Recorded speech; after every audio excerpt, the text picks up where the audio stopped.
And yes, we are live. I'm here with my new friend Stacy. How you doing?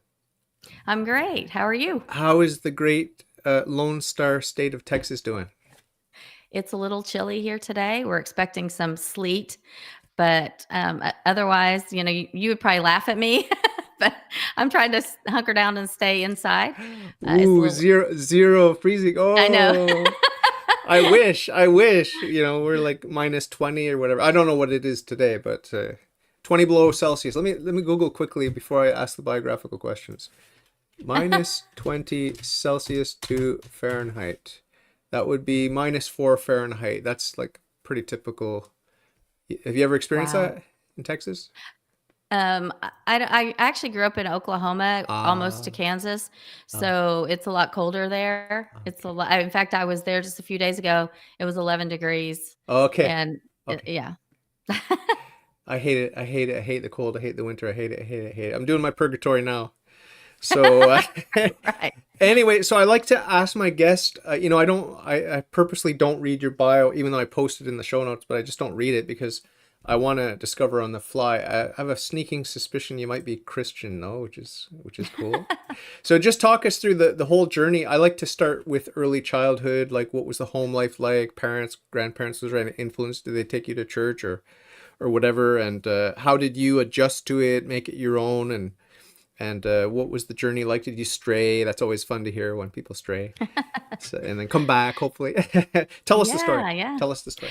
All right. So actually, yes, I do feel extremely blessed that my grandparents on both sides were Christian, and I spent a lot of time with my maternal grandparents, and they would always take me to church. And I remember sitting in Sunday school with them. I remember them reading their Bible and doing their lesson together before we would even go and praying together. That was always just part of what they did. And my family, my parents were the same. I mean, they always made sure we went to church. And my dad, I still say he knows more about the Bible than anyone that I know. And so if I ever have a question or anything, he's usually the person that I go to, and he's kind of the go-to in our family.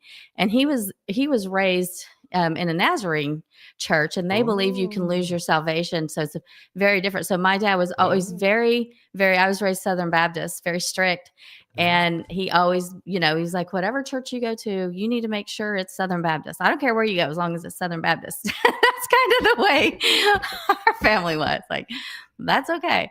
And so, and I think that's interesting because today there's such a big push to be non-denominational, Yeah. and so I've really dug into that, and I'll go and I'll look at their doctrine, and it's almost all the same as the Southern Baptists. They have the same beliefs about the Trinity and all the things, and it's just like but I just know it's PC. Let's be non-denominational so people feel comfortable and will come. And so I've I've always been Southern Baptist. Yes, I have gone down my own way, and I have strayed. And I wrote a book about a lot of the things that I did, and that's Oh, how we kind of connected. Is that once I wrote that book, I kind of started going out there and thinking, okay, I'll do this podcast and let people know because it's a Christian devotional and it does talk about some of the things that I did. I got pregnant right out of high school. I got married. I ended up in an abusive relationship and ended up getting divorced, things that I was like completely opposed to growing up because you would never know. I mean, I grew up in this tiny little bitty town where everybody knew everybody's business. And I went to church every time the doors were open, Sunday morning, Sunday night, Wednesday night, Saturday morning, working on the bus ministry, all the things.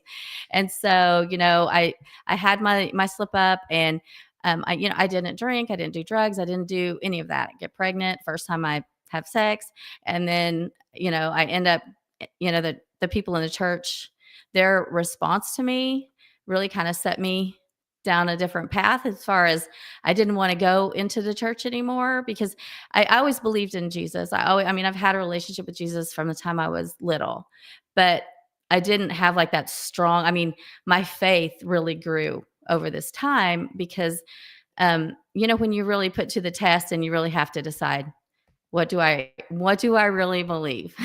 where where is this really? Where am I really going to go? And there are those times that you feel like you're just completely alone. And um, that's in that during those times, that's when I really found God, and I really found Him to be so faithful, and that's what really strengthened my faith beyond, just, oh yeah, I believe in God and I believe in Jesus and all of those things. It's, it's real. So Cool. going down that path really changed the way that I perceived, the organized religion. And I questioned whether or not I wanted to be part of that. I've never questioned whether I wanted to be a child of God. I don't think you really have a choice of that. Once He's got you, He's got you. Yeah. My friend, he may show up here in the live chat. He's Protestant or whatever, and Uh-huh. he grew up Nazarene, which he told me is part of the holiness movement. Can you talk a little bit about that? I don't know a lot about the Nazarene other than the way my Okay. dad kind of talked to me Okay. about Okay. it. Okay. His parents did it. He grew up that way, Okay. and they really felt like that once that you can sin, and then you have to, ask for forgiveness, and you have to kind of repent all over again. Where, I believe in once saved, always saved, and that you cannot fall Ah. from grace. So, Oh, like, we wow. That live must under be grace. fun. That must be fun. I mean, yeah, I don't think you could just go out and I think if you're a true child of God, you don't have that desire to just go out and do whatever you want. I think that you can live in freedom. But his memories of church was so funny. He always would talk about it, that his mom would cut a switch and hang it outside of the church, and he would get every single I guess every single Sunday he would get, spankings with the little switch. And so he did not like organized religion, although he wanted us to go. And he made sure we went. He was not really big into going himself. So it was a very different, like, way of Mentality. thinking about it. Yeah. Mentality. Yeah. What's your impression growing up and then now? Has it changed your impression of the Catholic Church? I mean, it's such an ominous, you know, big church, and it's Mhm. full of corruption and stuff like that. So, did you ever go through an anti-Catholic phase, or are you in one now, or what? No, I mean, so I think that there's corruption in all churches. We're, churches are made up of humans, and we're all sinners, right? So, and I think that in any church you have, people, they cover up things, and I don't think it's just church. You know what I mean? It's just Yeah. that's the way people are. People sin, they don't want everybody to know about it. But yes, I do know that.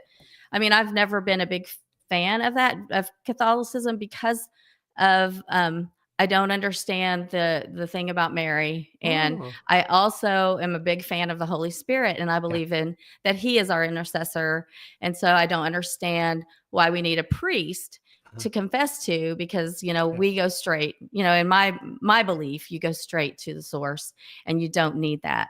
But I think at the end of the day, as long as we believe in Jesus and that He's God's son, and we believe those important things about Jesus, I don't think it matters what our denomination is. I mean, Jesus was non-denominational. He wasn't a Baptist. He wasn't a Catholic. You know what I mean? He loved people. He loved sinners, and I think that's what we're supposed to do. Yeah, yeah. I mean, we may have different ideas about church. You know, we can't deny that Christ, you know, took on human flesh, and he put himself under the authority of Mary and Joseph, and that's quite astonishing. Just that is quite astonishing. Yes. His birth in the manger. It's all astonishing. Everything about it is astonishing. But he did build a church. We can't deny that. I've never met a Christian who denied that. Right. It's pretty much common knowledge that Christ built a church. So the real question becomes, and Christ and his church are one. That's what St. Paul says in Ephesians. So, the real question is, where is this church? What is the church? And my friend that I mentioned that grew up Nazarene, his quest, I always ask my Christian friends about this on his behalf. His quest is to rediscover what is church. How are we supposed to do church? And so, his dissatisfactions that he talks about with all the Christian communities that he's frequented, his dissatisfactions resonate with me, because I'm not satisfied. Mhm. I'm not satisfied with my the life of the community of my fellow Catholics at my parish, right? Mhm. It's not feeding me, and I'm not even built for that. I'm not even built for that communal life of mutual self-giving and being involved in families and my neighbors and whatever. It's like I live in a big city. I don't talk to my neighbors too much, you know, and I don't talk to the people in the pews next to me at church. And the people Right. in the pews next to me at church are like a stone's throw away because it will hold 2,000 people, and there are five people in this glorious, huge, parish church. So it's like, I mean, it would be kind of awkward to get up out of my pew, walk for 10 minutes over to the next guy and say, hey, can I get to know you and get involved in your life? He'd look at me like I'm crazy. So it's not like I can't relate to my Protestant friend's quest for church. What is church, and how we lost our way? And because if you read all the church teachings, we're supposed to be involved. We're supposed to be close. And the priest is supposed to know everybody, personally by name, and get involved. Right. And according to canon law, that's what the priest has to do. And it's not just for the Catholics in his parish. It's not just for the Christians in his parish. It's for every human being in his parish. He's supposed to be involved in whatever. So it might be an outdated, outmoded sort of top-down pie in the sky dream about how we're supposed to do church practically. I get my sacraments, I do my prayers, and the mass is beautiful, and I do believe that Christ is present. He's really, truly, and actually present, body, blood, soul, and divinity in what looks like bread and wine. I believe that. And getting Mhm. my sacraments is a beautiful thing. I go for confession, like, it's beautiful. But Mhm. there's something missing in terms of that community thing. So I want to get your perspective on church. How did the apostles do it? How did the early church do it in the first century, second century, third century, and all the way up through, the dark ages, and then up until today? Like, what's essential, what's not essential? It's a big question, but just take a stab. I mean, I think if you look back at how Jesus and the disciples lived, and how he was kind of teaching them to it's almost, like socialism or communism, where we're like all living together communally. We're sharing what each other has, and everybody, gives. If you don't have something and I have it, I'm going to share it with you. But Ah, I don't think that our selfish natures allow that to happen, because you have the people in society who work really hard and they focus a lot on, building up wealth, or doing, kind of making themselves, not that they're trying to put themselves up higher than others, but they just like to work hard and they like to enjoy the fruits of their labors.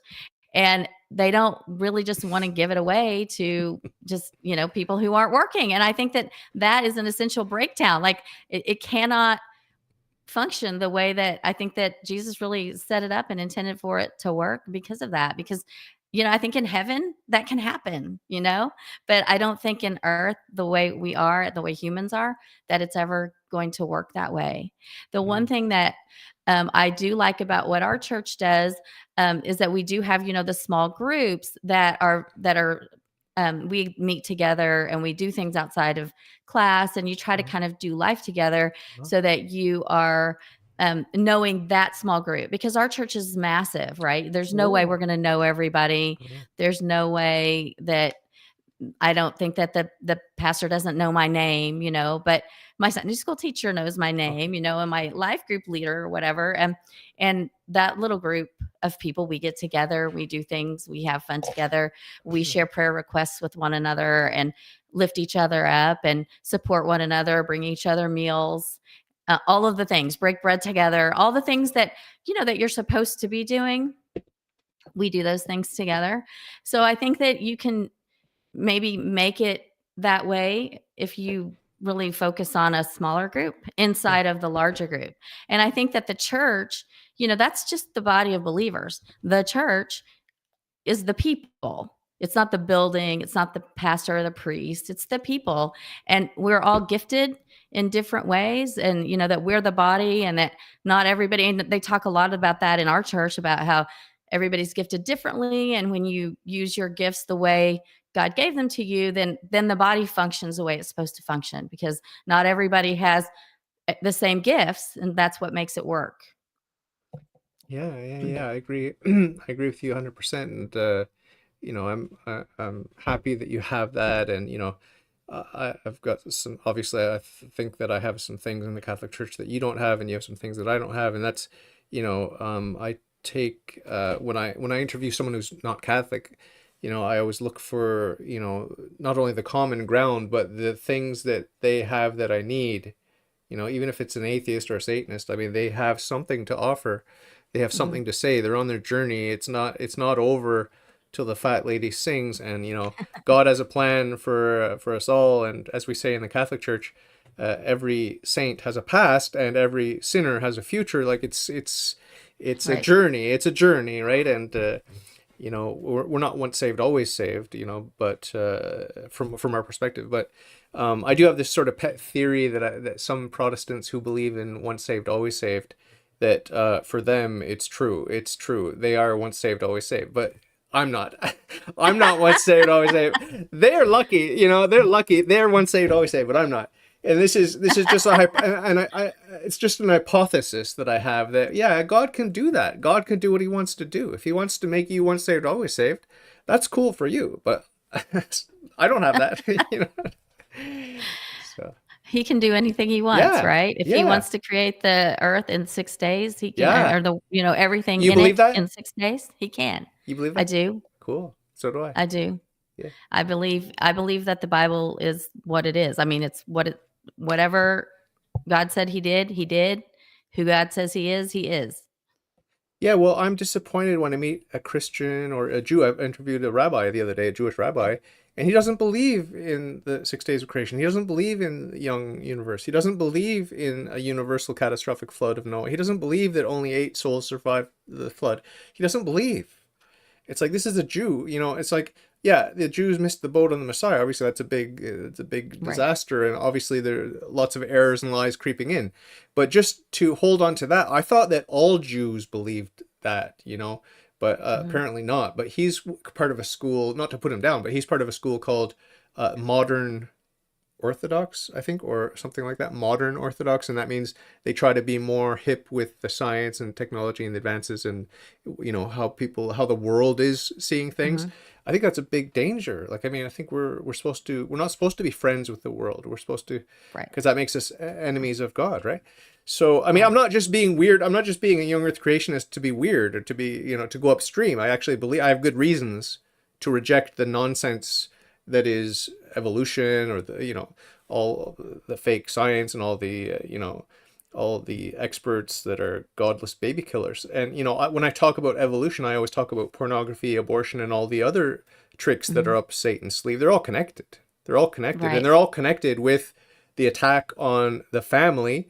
And like I said to Mhm. my guest that I just got done with, the attack on the family is because the Holy Family, like, Satan hates God. Mhm. He hates Right. us. Right. He hates us, but he hates God, and secondarily he hates us. And he's attacking the family. He's attacking the Holy Family. And when he does his abortions and promotes abortion, it's a Mhm. hatred towards Christ in the womb of the Blessed Virgin Mary. So, what do you have to say about the spiritual warfare, powers of darkness that are roaming around trying to steal our souls for hell? Well, I mean, I think that we have to recognize that, Satan is the prince of the earth, right? And he is alive, and he's doing everything he can. And I think some of the things that we're seeing right now are just downright scary. I think one of the big things that he really does is he gets a hold of us, and he makes us so busy that that we don't focus on that. So I think Mhm. busyness is a huge tool of the devil. Distraction, distraction. Yeah, absolutely. And because people, you get distracted, and then you almost get like lethargic. Like it's like just Overwhelmed, too much. overwhelmed. Uh-huh. There's just too much coming in and too much going on. And then you have the transgender thing happening, and people just jumping in on that bandwagon. And I think that is really sad to me, because it's very so clear in the Bible about the way that God created us and knit us together in our mother's womb. And I think it's terrifying and sad for those children who are victims of society, really. So, I think we have to really guard against that, and not go along with everything, to kind of try to answer your question, because um, I think Christians in general, we've tried to be somewhat passive and somewhat turn the other cheek for such a long time. And like, we're not going to stand. And I really think Christians have to stand up and say, no, I don't believe this. I'm not allowing this. This is wrong. We have to draw a line. Yeah, Sorry. absolutely. Yeah. So, what about? I want you to talk a little bit. You talked a little bit about some important things, but you didn't really get into the sexual license, hookup culture, pornography. Those are things that are really seductive, Hmm. because we like pleasure, and sexual pleasure is one of the highest goods that we have if it's done chastely in marriage, whatever, and properly, and with love, and not with lust. Um, but with the pornography of the internet and the hookup culture, like I said, it's like just like hit it and quit it, if you Hmm. know what that means. And it's very sad. I find it sad. It might be fun for the guys. I can well imagine that is a superficial kind of empty joy that they get from that. I could fantasize about that, like get a new chick every night or whatever. That sounds kind of appealing to me, as a man, as a horny sick pervert. But for the women, and for the father of the daughter, to see his beautiful innocent daughter being sullied at an early age, and just being passed around and given all kinds of diseases, and she's living in shame because of that, and then she ends up alone, and sad, and whatever. Like, I'm painting a sort of dark, exaggerated picture, but fathers, lock up your daughters. Like, this is my basic message. So how do you how many kids do you have? I have four. Okay, so how do you see the difference between men and women when it comes to sexual license and the dangers of being used as a sex object? Well, I think that it's always in my generation, it was very Which much. generation are you? I'm 55. I'm So, 53, so I'm your okay, there I'm you your go. generation. I'm your generation. Yeah. So in my generation, and I have four children. I have six grandchildren, and when as I was growing up, it was very much, and you know this, that the men didn't get blamed for anything. I mean, when I told my parents that I was pregnant, my dad told my boyfriend at the time, like, well, I probably would have done the same thing if she would have let me. So that whole thing about it's her fault. uh, It's she allowed this or whatever. It's very different now. And even my daughter and I had this conversation the other day because she said, you make such a big deal about, like, she's like, you made one mistake. Like, yeah, you got pregnant and you had a baby, you got married, all the things. And she's like, it's not that big of a deal. Like, it's just not that big of a deal. And I'm like, but it was in 1987. It was a huge deal. And in my little community, it was a huge deal. And it was a sin, and it damaged my testimony for the Lord because everybody knew I was a Christian. And it was a very public sin. I felt like I was wearing a scarlet letter because here I am with my big belly, and it's just. And so she doesn't really understand because now people think that it's okay. I mean, it's normal. Like, people live together before they get married, just to test it out, or maybe they never want to get married. So it's a normal thing that's accepted in society. People don't bat an eye if you're pregnant and you're not married, or you're having your fourth kid with your fourth partner, and you have multiple kids from multiple partners. People don't think anything about it. And so I do think it's very different because men are made differently, they're wired differently, and society, I think, is trying to make that like we're different, erase like the we're difference. basically the Erase same. the differences. Yeah. And it's really, really scary and sad. But it's women, I think that I've met women who are almost just as bad as the men about, like, being, like, so visually get excited Uh, and get uh. all excited about the guys or whatever, and you're just like, I'm sorry, I don't understand what's happening right now. I don't understand. Can't relate. So Can't relate yet. no, but I do think 100% that's one of the biggest tools that Satan uses. And today, with the trafficking and the things that are going on, it's Ooh. just downright scary. You have to watch your children. I worry about Ooh. my daughters and my daughters-in-law that are even, Ooh. they're childbearing age, and they're beautiful women, and then they have little kids that are beautiful, and you always worry about things that I didn't have to worry about when I was raising my kids. I didn't worry about somebody snatching. I mean, you did to a degree, but not the way that you do now. Wow. Mm. Yeah, I hadn't thought about that. Wow. Yeah. Yeah. Wow. So much to worry about as a parent. I don't have Yes. it. I don't have any kids, so I've had less to worry about, but a Right. lot less. But wow, I can feel your pain. You generally parents everywhere. It's a dangerous place. You know, it's a dangerous place, the world.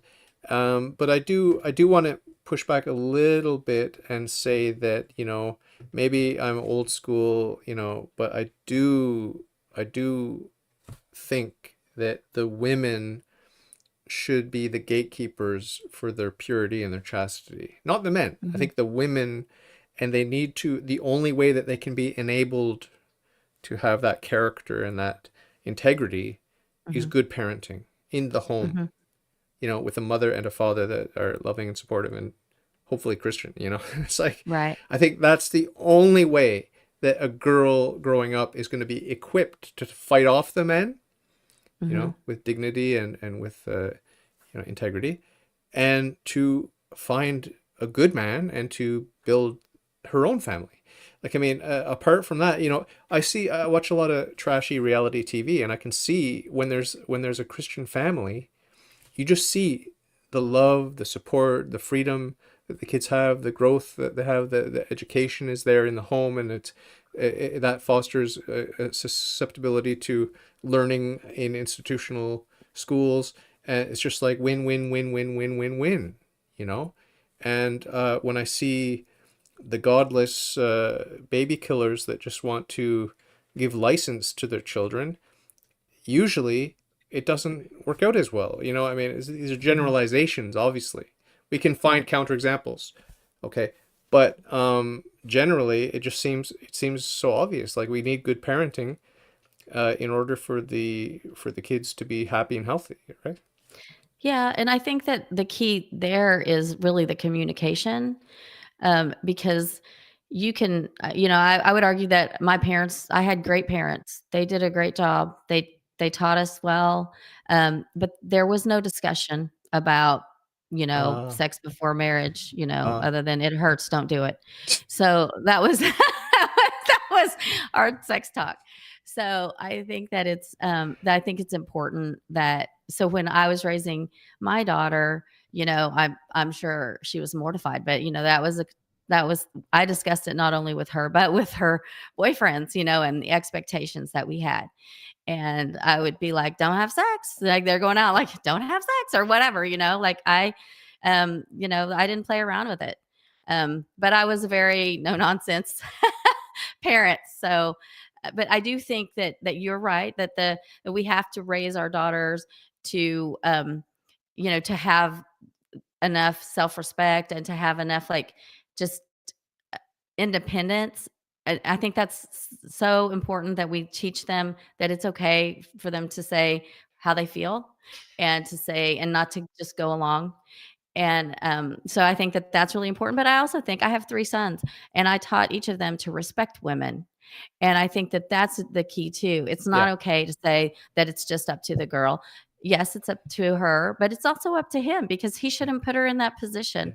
yeah, And he needs to understand, what he's asking and what he's doing. And he needs to be held to the same level as she is. yeah. And I held all of my boys to that level. And I'm not saying that they never had sex before marriage, but I don't know all the things, but I'm just saying that it's important to have the conversations, and it's important to know that that you have that expectation of them as men, and as men of God, and just as men in general. Yeah, yeah. My one of my Christian guests, he said something interesting I hadn't thought about before.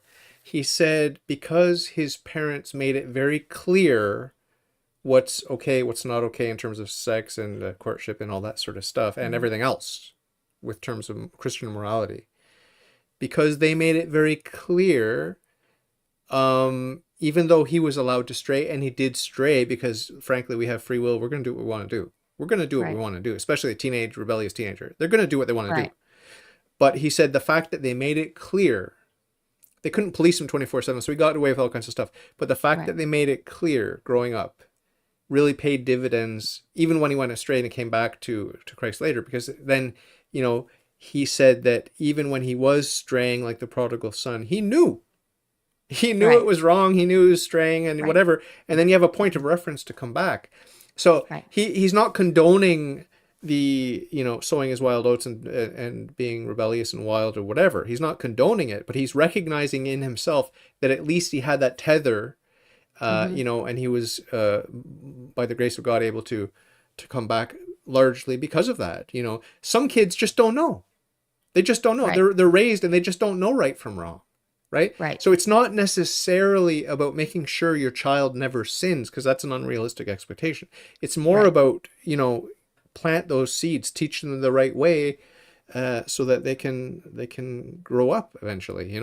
Now, when you told your daughter going on a date, don't have sex, I think that's weak sauce. I think you need to say, like, don't do anything sexual or intimate. Like, I mean, because they Oh, could right. they could go away and just say, well, I promise not to have sex, so let's do all these other weird things, which are not Right. technically sex. Like, I mean, I hope you're aware of that, the loopholes that they're gonna find. Right. No, we had conversations about expectations. That was just kind Okay. of a joke, like just Summary. like a little poke. Right, like a reminder. Yeah. The Coles Notes version, don't have sex, right? But Right. it's Right. so perverted, a lot of the loopholes and the workarounds that even teachers are teaching kids, at school. Like, this Yeah. is okay and that's okay. Like, up here in Canada, it's ridiculous. Like, we're teaching fourth graders about anal sex and masturbation and God knows what. It's like, Right. why do they need to know that? I mean, no one needs to know any of that. No, certainly not our children. But I do think that that's really where the enemy is really attacking. Because if you can sexualize your children, then they become sheep. They don't question. They just follow you, and that's what they Oh, want is just a bunch of sheep. So oh, that's I think that that's a really big thing. And my granddaughter is just going into kindergarten. She's in kindergarten this year, and she's in uh-huh. a private Christian school for that reason because her Ah, parents don't want her to be have I mean, she wants her to be a kid. Like, yeah, let's let the children be children. yeah. Let's not indoctrinate them or try to sexualize them at this young age. They don't need to know these things. It's terrifying what they teach the children, and there's no control. Now, when you send your children to any school, public, Christian, whatever, you don't know everything. You're trusting, right, that they're going to teach them well and they're not going to teach them something that they shouldn't. But it happens all the time, even close to where we live, where they're firing somebody for teaching them, about one teacher in our district was teaching about transgender to elementary school kids or whatever. And she got fired. And, once that can is open, it's hard to, put it back in. So, I think that it's really important that parents are staying very vigilant about that because you can teach them whatever you want and keep them very sheltered in your bubble at home.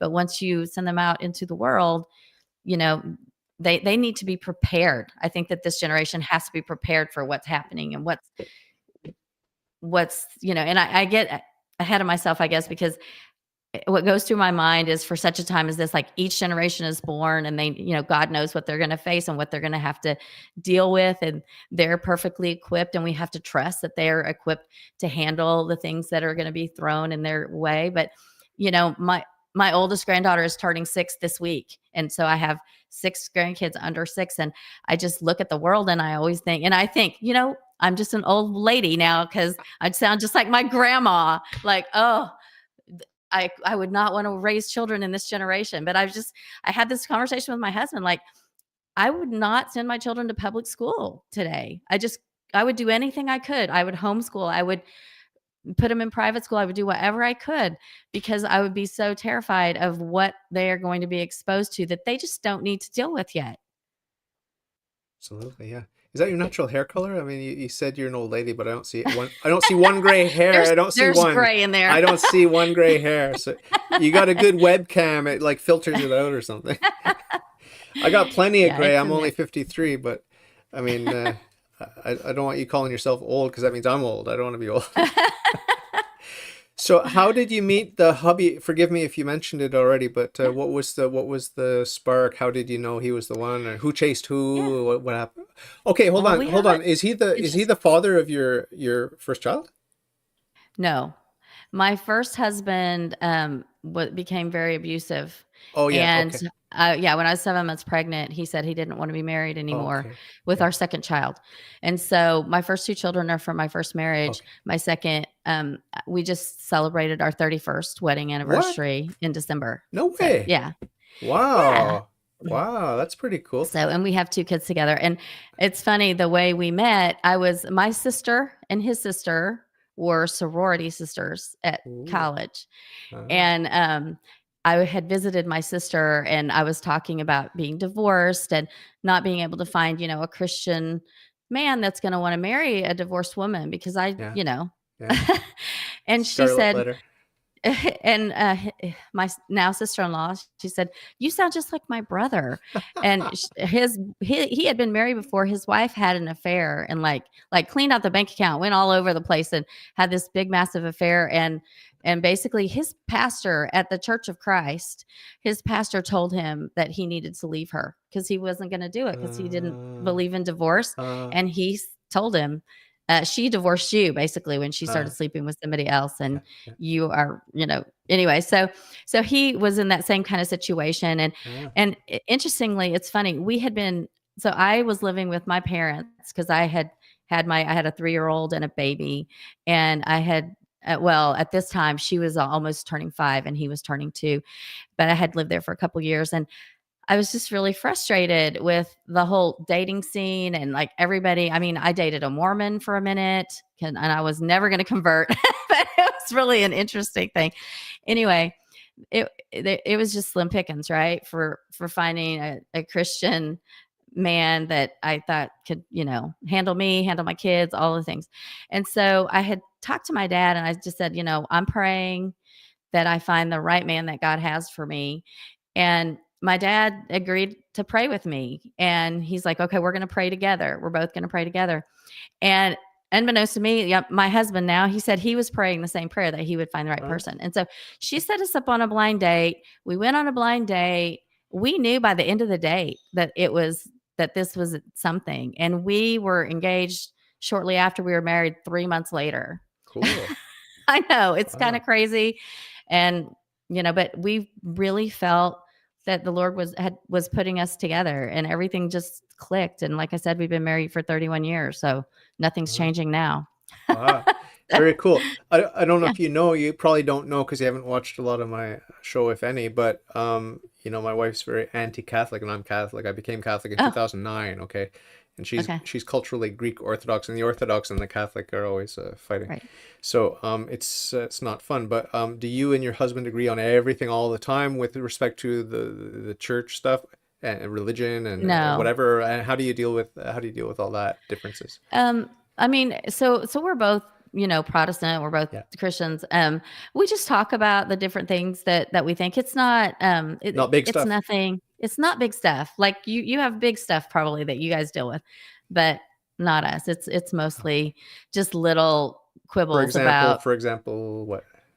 oh, we were just having the conversation about the earth being created, and Oh, he was talking about, well, if the sun and the moon weren't created, then how can you say oh, that it's a day?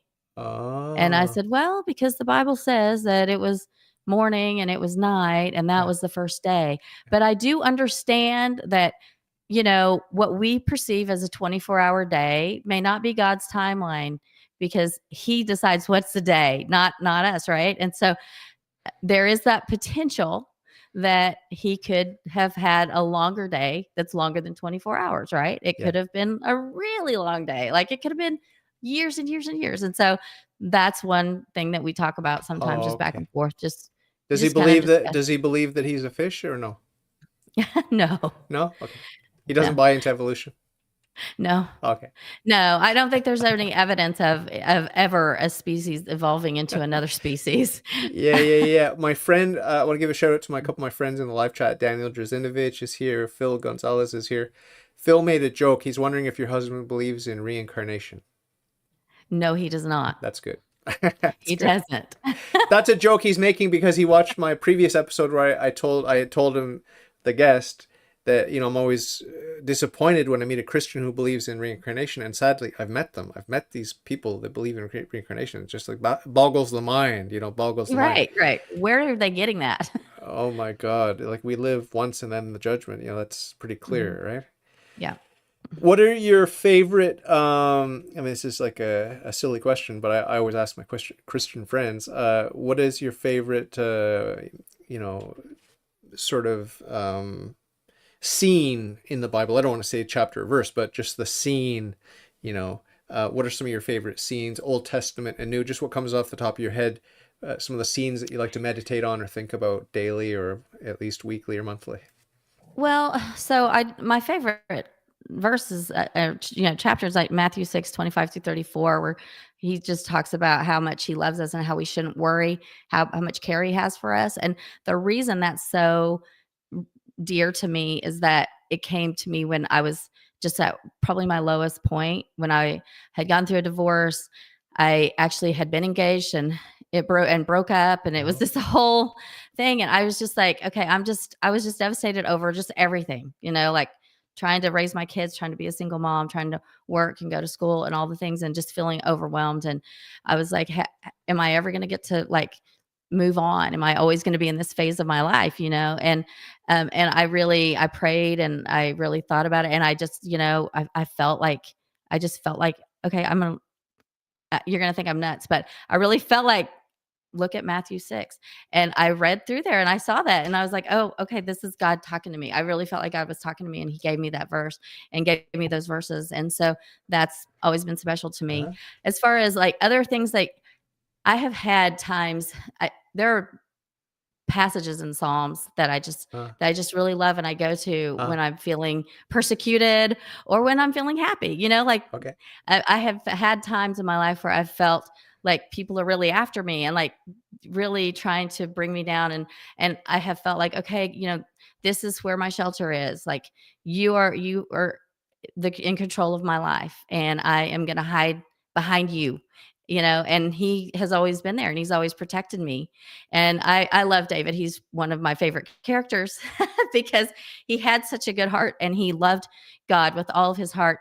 And he was a man, and he made huge mistakes, and he paid for those, but he also always came back to the Lord. He always loved God. And so I always love to read about him. I don't like what he did on his deathbed. He told his second in command, like, go get my enemy. You know what to do. You know what to Yeah. do. I didn't Yeah. like that, but he's human, whatever. And I do admire him. And Yeah. he was a complicated guy. He was, he had a lot of weight on his shoulders, a lot of responsibility, and I can't judge the man at all. I can't judge him at all. Right. But I'm a little bit disappointed when I read about that. I was disappointed in his son Solomon too, with all those women and going Yeah. astray. I'm a little bit worried about him. I don't know what the church teaches about his his final destiny. I'm not sure what the church says about Solomon. Hopefully he repented, but it didn't look too good at the Yeah. end, right? Right. Is it generally understood he repented or no? I I don't know whether he did or he didn't. I really feel like God kind of knows, Yeah, and yeah. I Well, don't yeah. have to. You don't have to So worry. You don't worry about it. You don't lose sleep over I Solomon's I know eternal I rest. don't. I mean, I think that he had some really great, wisdom that he imparted, and I think there's, things that you can learn from reading about him, but But not. was Solomon now this is a good question. Was Solomon once saved, always saved, or was he more like me, where he was not once saved, always saved? Yeah, so Solomon didn't live under grace, right? He didn't he's Old Testament, Uh, right? So I don't know his fate, because I don't know exactly, because they had to do all of the yeah, things, right? yeah. Until Jesus came. So I can't really speak to it, but it doesn't Didn't look look too too good, good. Didn't right? look too good. No, didn't look too good. My friend Nikola Krisic showed up. He's one of my dear friends from the podcast. He's Albanian and one of the few Albanians I know. But he says one of my favorites is Noah's Ark. That's one of my favorite scenes Yeah. too. So powerful because of all the evidence it left behind, for sure. Yeah, yeah. I got a little. Oh, I don't think you can see it, but I've got an icon here of No, can you see that? Are you able to see Yeah. that? Uh-huh. Noah I, yeah, I could. with Yeah, his and he's got ark. this little arc. He's got an I ark. I don't think that's to scale. Yeah, yeah, yeah. But yeah, I love one of my favorite scenes is in the Old Testament is I think it's Exodus 3:15 or something like that with the burning bush. You know that Hmm. scene with Yeah. Moses and the burning bush. I love that. It's where God reveals His name. You know, I Hmm. am, and but there's so many. There's so many. Can you think about outside of the Psalms? Can you think about some of the scenes that grab your imagination or did when you were in Sunday school? Or Oh, I just was reading, and um, I'm reading through the Bible in a year or whatever, and we're ah just reading about Abraham and Isaac, and just I can't imagine being a the mother. sacrifice. The whole thing of and it made me wonder. Did I always feel like Abraham, trusted God to provide something Yeah, for him to sacrifice, and that he was either going to bring him back to yeah. life or he was going to provide something else, but I always think, well, how did Isaac feel? Like, how traumatic was that for him No, to no. He was be in that docile. He was position? accepting it. I think. Yeah. I see that he was ready. He was ready to obey, and Yeah. he wasn't Because he afraid. was I don't following think. his dad and trusting his dad as well, right? Yeah, and I think he feared So, God. I think he feared God and mm, trusted in God. That's my right. take. I don't know. That's how I read it. Right. Yeah. So, yeah, I always like that. I don't know Powerful. if I would say I like that story, but that one, and Moses, when he's leading the people, out of Egypt, and he's talking to, like, and all those plagues happen, those Ah, happen. And one that I just had a conversation about was that I thought was funny because I said, if you're going to name your child something biblical, like, why are you naming him Jacob, or whatever? Like, we start talking about that. And ah, I said, why aren't we naming our kids Shadrach, Meshach, and Abednego? ah. I like that story. I Yeah, love that story, how yeah. they are so faithful, and they listen. And I love that story and them walking around in the fire. And I love the story of Joseph, after he gets thrown in the pit, and he goes and he rises to the top, and his people, his family, he's able to save his family, from the famine and everything. So I think that's another one of my favorites. I have a lot of stories that I like in the Old Testament. That's cool. Do you actually teach Sunday school? Yeah, yes, Oh, I do. that's pretty cool. Yeah. Little change in topic just came to mind. Because you're a Texan. It has to do with Trump and the election and politics generally. Because there's a reason why I thought about this is because one of my agnostic friends sees Trump and his election in 2016 as biblical, and my friend's agnostic about God and religion. So, but he sees like, wow, God, maybe God is real because this is so weird, Mhm. and he was a big fan of Trump. So it's a big, it's a the funny thing about reading the Old Testament is it's just like we have that distance in time and we can look at some of the characters, good kings, bad kings, whatever the prophets, and it's all, Mhm. at arm's length and we can judge them. Oh, this guy was cool, that guy was not cool, or whatever. Like this is like we're watching a Netflix special or a movie or whatever, but we sometimes forget that salvation history is ongoing and that God is working in the nations, all the nations, Right. and some of these big political intrigues and complications, and we don't know what's actually happening behind the scenes. There's a lot of stuff that will get revealed on Judgment Day, but we Mhm. can sort of speculate, and the big media tells us what to believe. I take it with a grain of salt what they tell us, but Right. I'm just wondering if you can talk to me about salvation history as it's unfolding right now, in terms of like big players, U.S., China, the Middle East heating up. Like, how do you see all that? Do you feel like you're living in biblical times? I actually I actually do, but I also think that every generation before us has thought that. They see things happening, they see wars, and they see, people coming to power that, shouldn't be in power or whatever, and they say the same thing. Ah, I mean, I do believe firmly that God puts people in power. Like, Yeah. he puts the kings, he puts the presidents, he puts everyone, in power, who are supposed to be in power, and he's moving it all, and we don't have any idea, So you're saying what's going on. what you're saying is Biden wasn't so much elected as selected. Selected. Okay, okay, I see what you did there. There I you see go. what you did there. There you go. That's what I'm trying to get at. Yeah, okay. And at the end of the day, whomever God chooses is going to be the person, right? And there's very little that I can do. I mean, I'll go and vote, but there's very little that I can do to affect So it's your affect fault. it, It's your fault. You're unfortunately. the one that voted these guys in. Okay. But No, I am not the one that voted them we've in. got our own problems up here with Trudeau and but no, it's complicated. I hate politics. I just hate it. But I admit that all legitimate authority comes from God, and then the question arises: which authority is legit, which isn't, and then we have to test the spirits, kind of thing. But I always ask my guests about and this is one of my friends in the live chat always makes a joke that he knows the end of the episode is close when I start asking this Funny. question, which is about Okay. Israel. I've been asking about Israel a lot, but what's your take? Are you pro-Zionist, anti-Zionist? What's your deal?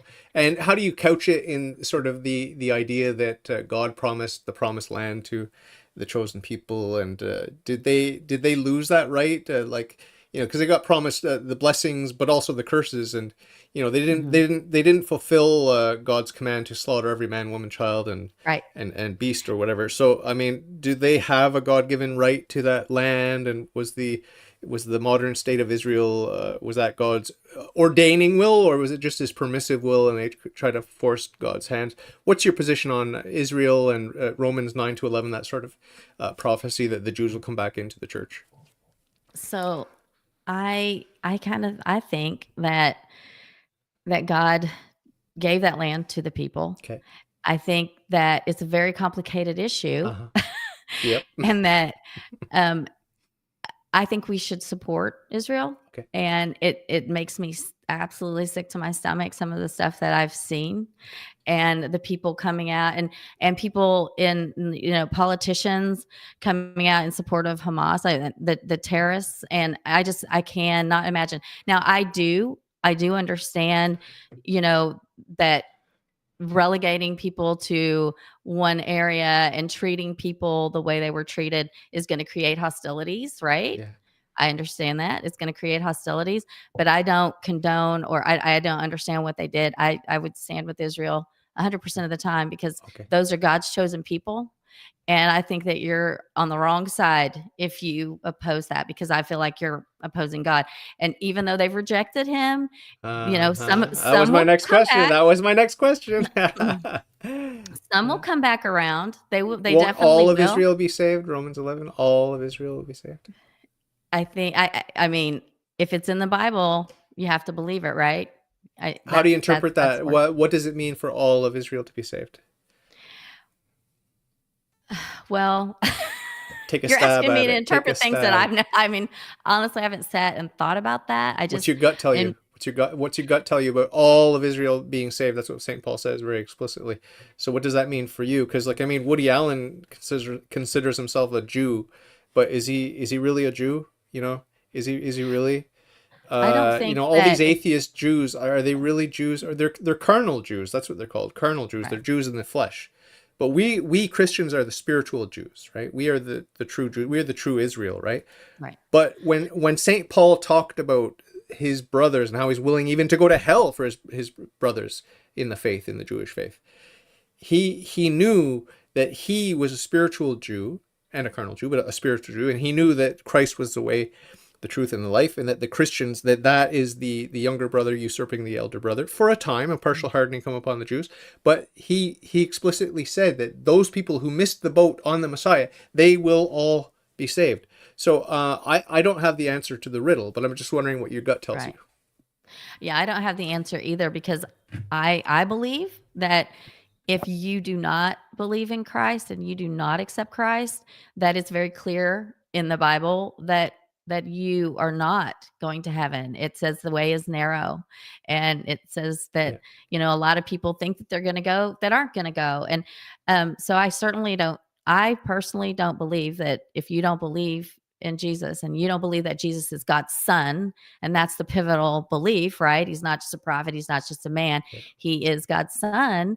And I don't know how you could go to heaven, but that's my human interpretation of the Bible. I don't understand everything that God understands, and I don't claim to have his I don't claim to have his My knowledge. friend is making me laugh. Phil Gonzalez. He comes up with all these funny jokes. Okay, he says, Yeah, he says, he's making fun of you a little bit here. He says, "Once yeah. Jew, always saved." It's like this kind of idea that if you're a Jew, you're going to be saved. But I agree with you I that don't believe I that.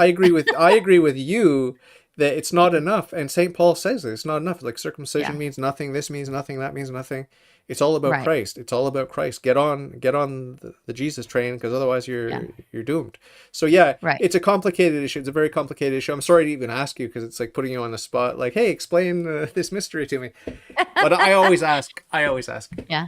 Yeah. No, that's fine. It doesn't I just think if you don't believe in Jesus, how can you go to heaven if you don't believe Jesus is God's son? What's the consensus in your community there? Are all of the Christians pro-Israel the way you are? I'm anti-Israel myself. I'm anti-Zionist, anti-Israel. Okay, I Mhm. don't believe that it's God's ordaining will. I think it's his permissive will. I think Okay. that the stiff-necked Jews are just messing up again. Like, read the Old Testament. They're always messing up. I think they messed up Right. again when they This is when they true. made the state, when they made the state of Israel in the Middle East. I would have been okay if they had said Saskatchewan, or Madagascar or wherever. Like, I mean, but not there. Like, I mean, Mhm. but I could be wrong. I could be wrong in my anti-Zionist state, my anti-Zionist attitude. Maybe I'm wrong, but that's just my gut. That's my hunch. So, Yeah.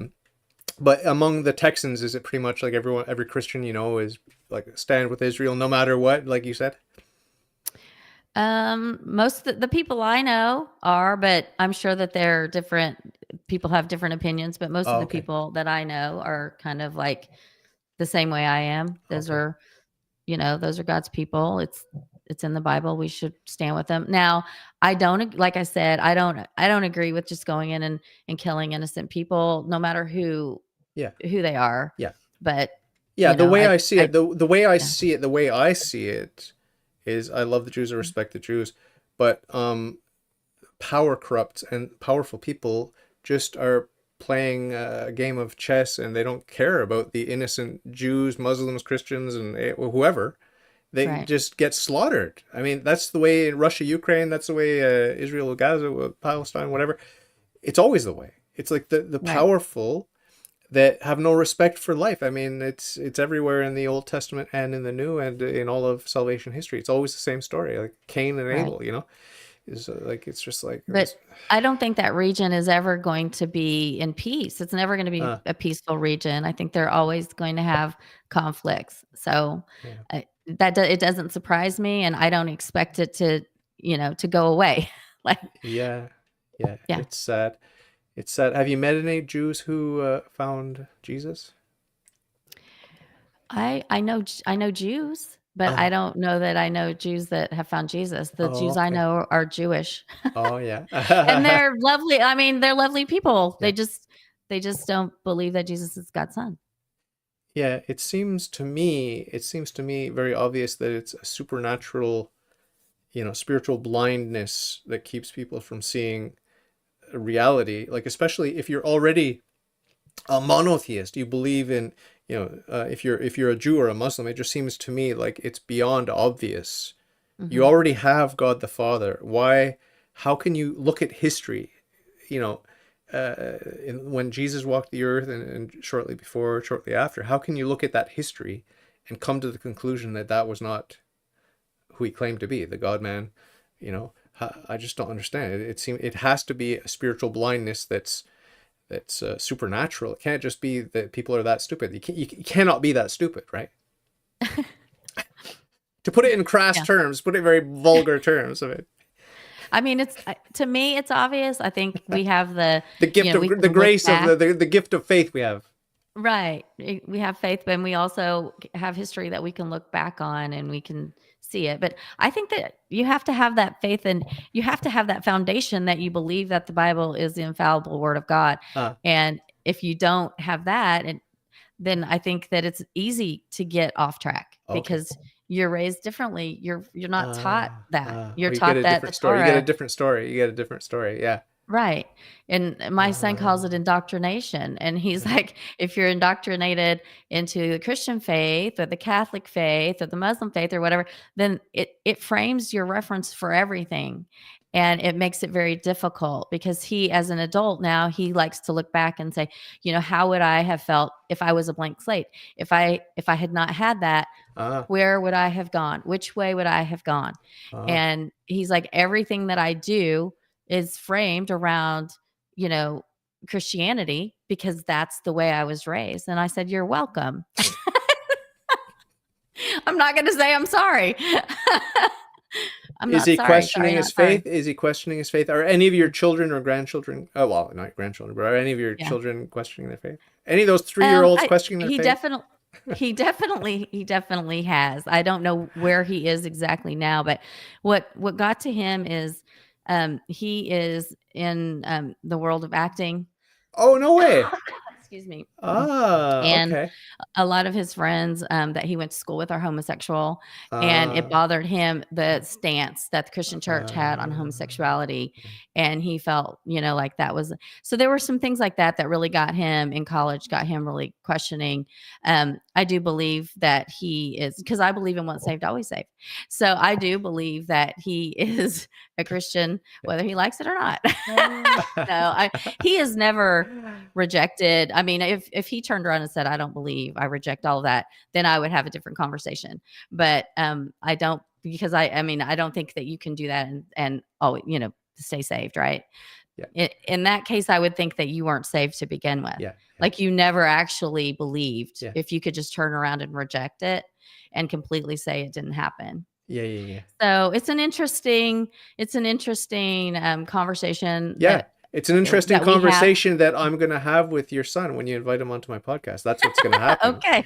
That would be Okay. fun. I hope you invite him and invite your husband and anyone else, frankly, that will come and talk about their perspective. It doesn't have to be Christian, Yeah. okay? It doesn't have to be Christian. Right. But you and I met on Podmatch, and I Mhm. interviewed the creator of Small C creator of Podmatch, Right. Alex, and he's Christian. So did you know that about him? I didn't. Yeah, yeah. So really cool guy. And I'm just wondering to wrap up here, because I got another guest and I got to make my pizzas. Mhm. Um, what's your experience been like on Podmatch in terms of meeting podcast hosts? How diverse are they? Because I'm very pleasantly surprised to find out that it's like 50% Christians on there, and a Yeah. lot of New Age, whatever. But what's your experience been like? Have you done a lot of interviews? I've done several, and I have mostly done Christian Okay. uh, ones because my book is a Christian devotional, and I'm Ah, not really interested in going into New Age yeah. spirituality kind of stuff because those people don't really Get jive it. They with don't what I'm get it. talking about. They don't They get don't it. really sync up with that. And so I've had great experiences. I've met some awesome people. They're a lot of fun. And there's some of them I don't know whether they're Christian or not, Oh, because we didn't really oh, talk about that. oh, okay. We just talked about things in general, more, it's just more a general overview type thing. And then some of them just want to talk about like domestic violence, or like they want to pull a piece Oh, from I my see. story and I talk see. about that. One talked about trauma and Oh, how okay. you survive trauma and how you get through that. So it just depends, but Yeah. they've been lovely. I've had a good experience. Cool. Do you have your own podcast? My sister and I are going to start one, but that's Ah. our goal for 2024. So, Oh, wow. What's the topic? well, so that's kind of the thing. We were talking about, we're both moms and I mean, I also do real estate. Yeah. And so I have real estate and she's an accountant. And so we're thinking about just doing some real like things your mom didn't tell you or things you need to know, like to get along in the world, because there's a lot of just common sense that doesn't seem to be very common out there. And so, and also it would be from a Christian perspective because we're both very strong in our faith, and just try to make it be diverse, and we'll see. That's kind of where we're That's pretty leaning. cool. That's cool. Yeah. Yeah. So I put the link to your Amazon, which you had put on your Podmatch profile. So I'm assuming that's going to go directly to your book, so Yes. people can find your book there. Yep. And we'll look forward to the podcast that you do. And please keep me informed. And please come back. Like, I mean, you have an open invitation to come back and chat some more. And I hope you didn't think I was focusing too much on the sexual license angle, but that's just No. something I always talk about anyway. So. Yeah. No, I enjoyed it. Thank you so much. I appreciate it. I hope you're going to pray for me and mine, and I'm going to be praying for you and yours. And I've already Absolutely. enrolled you and your family in a perpetual mass. So all the prayers of the mass are going to be sending graces your way. Do with them what you will. Thank you. All I, right. I will enjoy them. Keep in touch. Yeah, keep in touch. And God bless you. And I hope to see you around. All right. You as All right. well. Thank you so much, Thank you so David. much. Take good care. Bye bye. You too. Bye bye.